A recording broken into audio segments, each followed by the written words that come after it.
this idea came to me that felt so natural, and it kept coming to me for years. And I thought of it as more of a dream.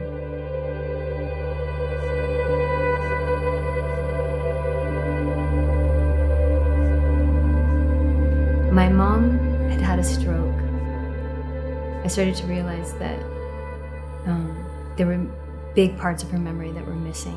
And we said, what are our options? And innocently, my family member said a nursing home. And instantly I felt like it was against my moral code. I thought there must be a better way. How can there only be a few options when nursing homes have only been around for however many decades? What did we do before that? Oh, we took care of each other.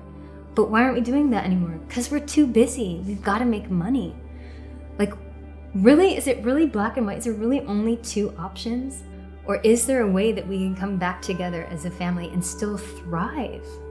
Go beyond survive and thrive together. I bet there's a way. We just have to figure this out. Again, it felt like a dream vision. I thought, well, everybody has that dream vision that we all move onto a piece of land together and we live together as a family again, and we eat dinner together and we have a garden and that everybody's happy. And so it felt like this whimsical dream. So I was reluctant to really nurture that as a possibility. But as the dementia progressed, I realized that it is a possibility and it might actually be our best route.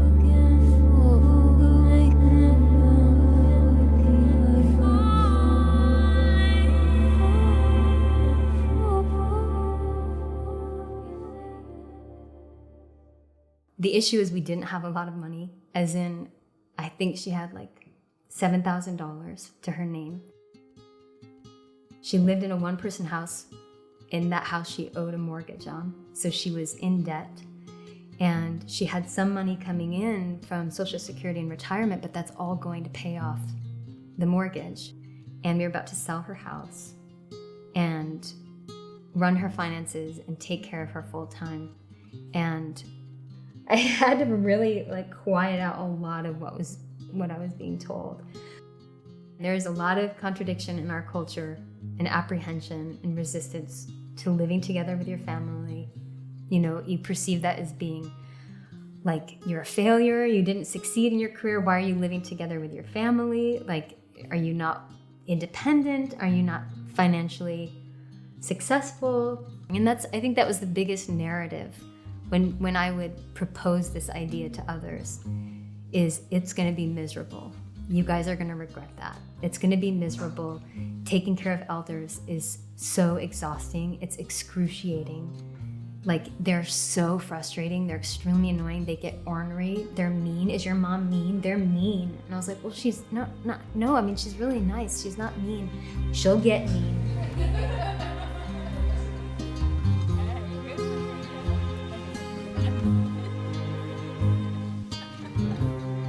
We're not people that are financially savvy or that have an understanding of investment.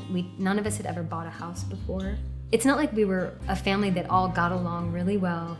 We were really well off and we knew how to buy a house and we understood business and we all had degrees in nursing. None of that.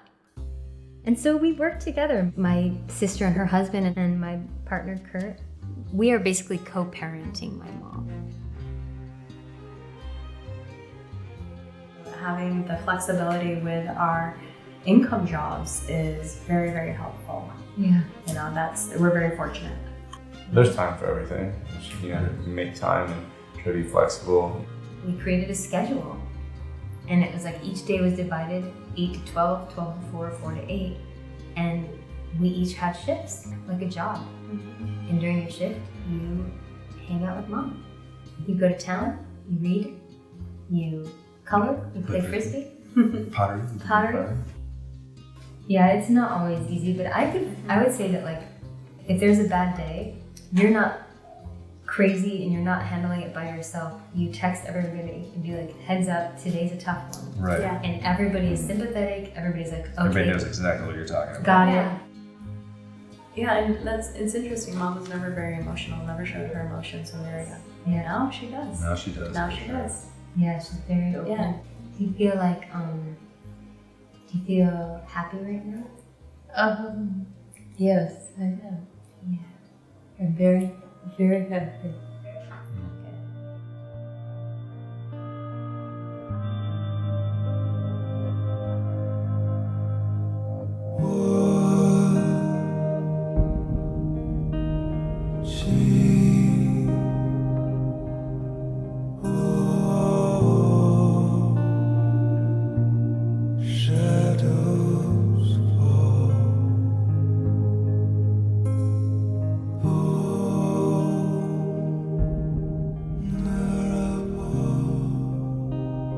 We resist being around elders. It's terrifying for this day and age to be present and to sit still and witness death. You know, it's different raising an elder than a child. They're not the cute, soft, precious version of you. You know? They're the old version of you. You know, they don't do these cute little things that remind you of when you were little. They remind you that you're gonna die one day. It's not like an illness that just wipes you out in 2 months.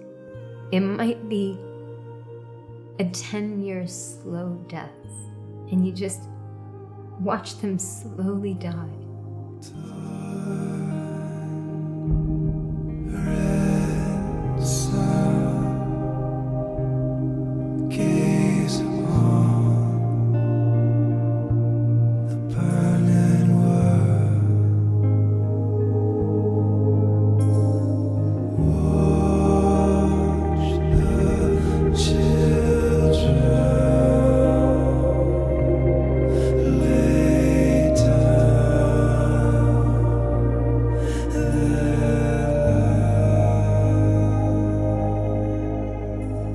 She's not burdened by her worries like she always was, and that has helped heal my heart.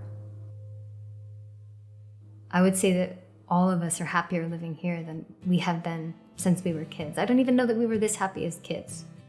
We eat dinners together, and you don't have to cook dinner all the time. Someone else is going to cook tonight. You get to just come home and eat dinner, and it's this warm meal that's being served to you, you know, to go to sleep knowing that everyone's tucked in. That is some of the most valuable experiences. You can't put a price on it. And I forgot how much I missed that. I didn't even know I missed it until I had it back. I think we've been programmed and trained and encouraged not to care because it's not logical and it doesn't generate enough money for this massive machine that's running all of our lives. But I think the answer is going back into our hearts.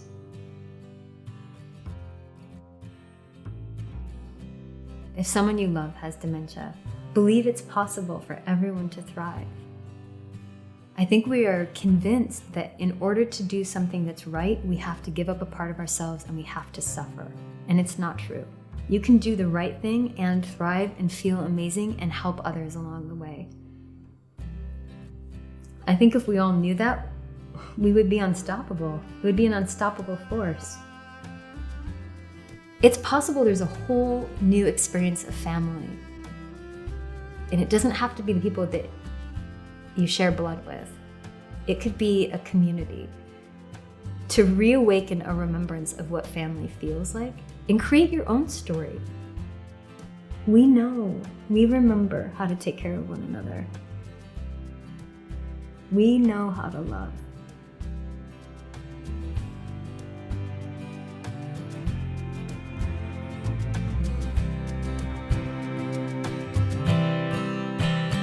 People come and then they go, and that's just the way it goes. Listen to what we know, like water we shall flow back to the ocean. So in the body of your love, welcome home. Time to report your song. Time is overwhelming me. I hope there's time for everything. I time is overwhelming me, and I hope there's time for everything.